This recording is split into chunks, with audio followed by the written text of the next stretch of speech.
নয়াদিল্লির রাইসিনা হিলস, বাইরে অঝোর ধারায় বৃষ্টি পড়ছে। সাউথ ব্লকের একটি অতি গোপন কড়া নিরাপত্তা বেষ্টিত কনফারেন্স রুমে তখন পিনপতন নীরবতা।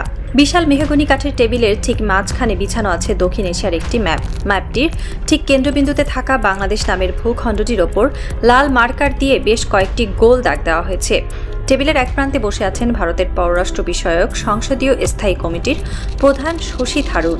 তার চোখে মুখে চরম উৎকণ্ঠা। টেবিলের অপর প্রান্তে বসে থাকা ভারতের পররাষ্ট্র মন্ত্রণালয়ের শীর্ষ কর্মকর্তাদের দিকে তিনি এমনভাবে তাকিয়ে আছেন যেন যে কোনো মুহূর্তেই ফেটে পড়বেন। What is happening in our backyard? থারুরের গলাটা গম্ভীর, কিন্তু তার ভেতরের কম্পনটা স্পষ্ট।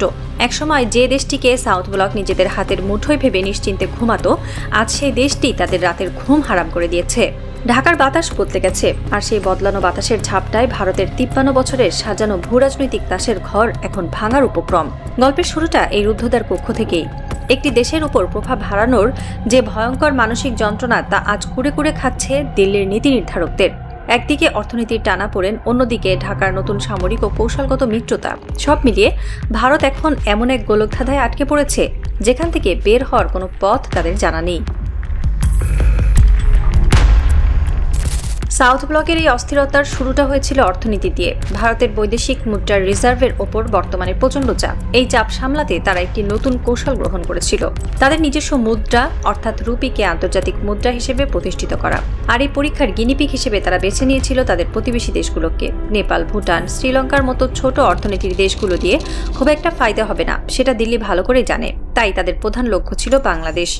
ভারতের নীতি নির্ধারকরা অত্যন্ত সক্রিয়ভাবে চেষ্টা করে আসছিলেন বাংলাদেশ যেন রাশিয়ার সাথে তাদের বিশাল অঙ্কের দ্বিপাক্ষিক বাণিজ্য ভারতীয় রুপিতে করে। পরিকল্পনাটি ছিল নিখুঁত। বাংলাদেশ যদি রাশিয়ার পেমেন্টগুলো রুপিতে করতে শুরু করে, তবে ভারতীয় মুদ্রা আন্তর্জাতিক বাজারে একটি শক্ত ভিত্তি পাবে, আর ভারতের রিজার্ভের ওপর থেকেও চাপ কমবে। শুরুতে হয়তো কিছুটা ইতিবাচক ফল পাওয়ার আশায় দিল্লি এই ছক কষেছিল। তারা ভেবেছিল আগের মতো একটু চাপ দিলেই হয়তো ঢাকায় প্রস্তাবে রাজি হয়ে যাবে। ভিসা চালুর টোপ, সম্পর্ক স্বাভাবিক করার মূলা সবই ঝোলানো হয়েছিল, কিন্তু দিল্লি বুঝতে পারেনি যে ঢাকার মসনদে এখন আর এমন কেউ বসে নেই যাকে চাইলেই নিজেদের স্বার্থে ব্যবহার করা যায়। শশী থারুরের নেতৃত্বাধীন সংসদীয় কমিটি যখন অর্থনীতির এই ব্যর্থতা নিয়ে আলোচনা করছিল, তখন হঠাৎ করে আলোচনার মোড় ঘুরে যায় সামরিক ও কৌশলগত দিকে। আর এখানেই শুরু হয় আসল থ্রিলার। কমিটির সদস্যরা ভারতের পররাষ্ট্রমন্ত্রী এস জয়শঙ্করের মন্ত্রণালয়ের দিকে অত্যন্ত তীক্ষ্ণ এবং অস্বস্তিকর কিছু প্রশ্ন ছুড়ে দিয়েছিলেন। তাদের ভাষায় পাকিস্তান এবং চীন হল ভারতের আনফ্রেন্ডলি কান্ট্রি বা অবন্ধু সুলভ রাষ্ট্র, আর এই দুই দেশের সামরিক পদচারণা বাংলাদেশে যেভাবে বাড়ছে তা ভারতের জন্য এক চরম অশনি সংকেত। কমিটি সরাসরি ৩টি ভয়ঙ্কর প্রশ্ন রেখেছে সরকারের কাছে। ১. মোংলা পোর্টের রহস্য। ২০২৫ সালে চীনের সাথে বাংলাদেশের $৩৭০ মিলিয়ন একটি মেগা এগ্রিমেন্ট সই হয়েছে মোংলা বন্দরকে ঘিরে। ভারতের চোখে মোংলা বন্দর হল কৌশলগতভাবে অত্যন্ত গুরুত্বপূর্ণ একটি স্পর্শকাতর এলাকা। কমিটি প্রশ্ন তুলেছে, এটি কিভাবে সম্ভব হলো? এত বড় একটি পোর্ট চীনের হাতে গেল, আর আপনারা শুধু বসে বসে দেখলেন? এটাকে থামানোর জন্য আপনারা কি করেছেন? ২. লালমনিরহাট এয়ারবেস, সীমান্ত থেকে মাত্র ১৫ কিলোমিটার। কমিটির কাছে গোয়েন্দা তথ্য এসেছে যে লালমনিরহাটের পুরনো বিমান ঘাঁটিটিকে নতুন করে আপগ্রেড বা আধুনিকায়ন করছে বাংলাদেশ, আর এই কাজে ঢাকা সাহায্য নিচ্ছে চীন বা পাকিস্তানের মতো দেশগুলোর। সবচেয়ে আতঙ্কের বিষয় হলো এই এয়ারবেসটি ভারতীয় সীমান্ত থেকে মাত্র ১৫ কিলোমিটার দূরে অবস্থিত।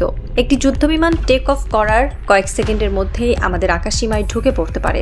এই এয়ারবেস অপারেশনাল হচ্ছে, আপনারা কি করছেন?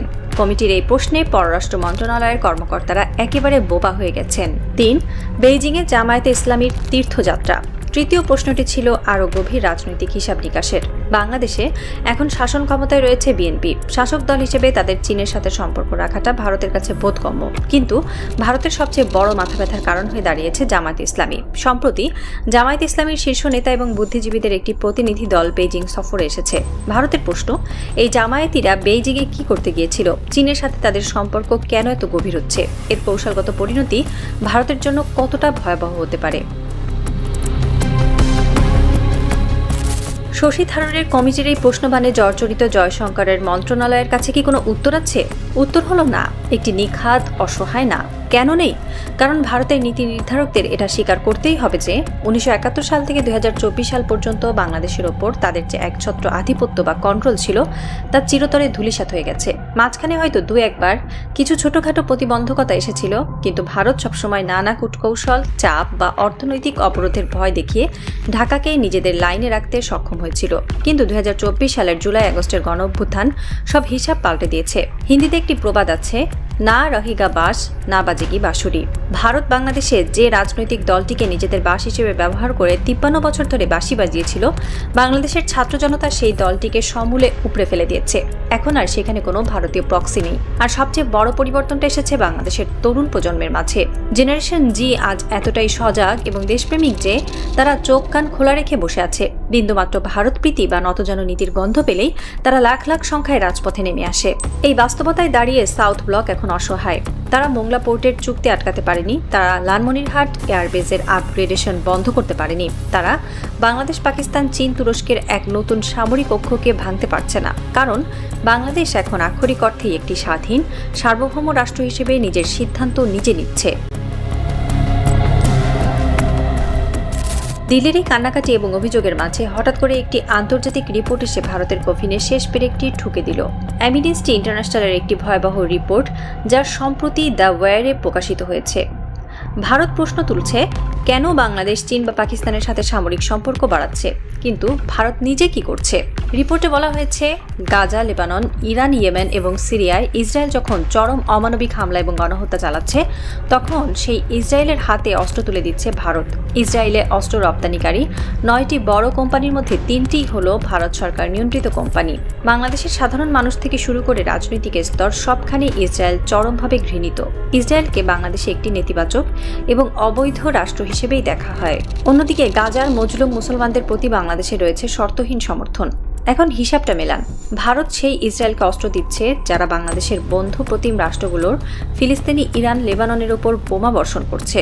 অথচ বাংলাদেশ কি একবারও ভারতকে জিজ্ঞেস করেছে, আপনারা কেন ইসরায়েলকে অস্ত্র দিচ্ছেন? বাংলাদেশ কি ভারতের এই সার্বভৌম সিদ্ধান্তে হস্তক্ষেপ করেছে বা কোনো প্রতিবাদ লিপি পাঠিয়েছে? না, বাংলাদেশ একটি শব্দ উচ্চারণ করেনি, কারণ ঢাকা জানে এটি ভারতের নিজস্ব পররাষ্ট্রনীতি। তাহলে শশী থারুরের কমিটি কোন মুখে বাংলাদেশকে প্রশ্ন করে? ভারতের যদি ইসরায়েলকে অস্ত্র দেওয়ার সার্বভৌম অধিকার থাকে, তবে বাংলাদেশেরও পূর্ণ অধিকার রয়েছে তুরস্ক, চীন বা পাকিস্তানের সাথে নিজেদের প্রতিরক্ষা সম্পর্ক মজবুত করার। কূটনীতিতে এটি হলো সমমর্যাদার আচরণ। তুমি যদি আমার বিষয়ে নাক না গলাও, তবে আমি তোমার বিষয়ে কথা বলবো না। রাত বাড়ছে। সাউথ ব্লকের সেই কনফারেন্স রুমের বাতাস এখন বেশ ভারী। এসির ঠান্ডা হাওয়া সত্ত্বেও উপস্থিত অনেকের কপালে ঘাম জমছে। শশী থারুর তার ডেস্কে রাখা ফাইলটা সশব্দে বন্ধ করলেন। তিনি বুঝতে পারছেন তার হাতের মুঠো থেকে বালি গলে যাওয়ার মতো করে ঢাকা বেরিয়ে গেছে। যে দেশটিকে তারা একদিন নিজেদের স্যাটেলাইট ভেবেছিল, সেই দেশটি আজ চীন, পাকিস্তান আর তুরস্কের সামরিক প্রযুক্তিতে বলিয়ান হয়ে এক নতুন দুর্গ গড়ে তুলছে। অন্যদিকে ঢাকার আকাশে তখন এক অদ্ভুত প্রশান্তি। কুর্মিটোলা বিমান বাহিনীর ঘাঁটিতে হাই সিকিউরিটি জোনের ভেতরে হলুদ আলো জ্বলছে। রানওয়ের ওপর দাঁড়িয়ে আছে বিশাল ডার্ক হ্যাঙ্গার।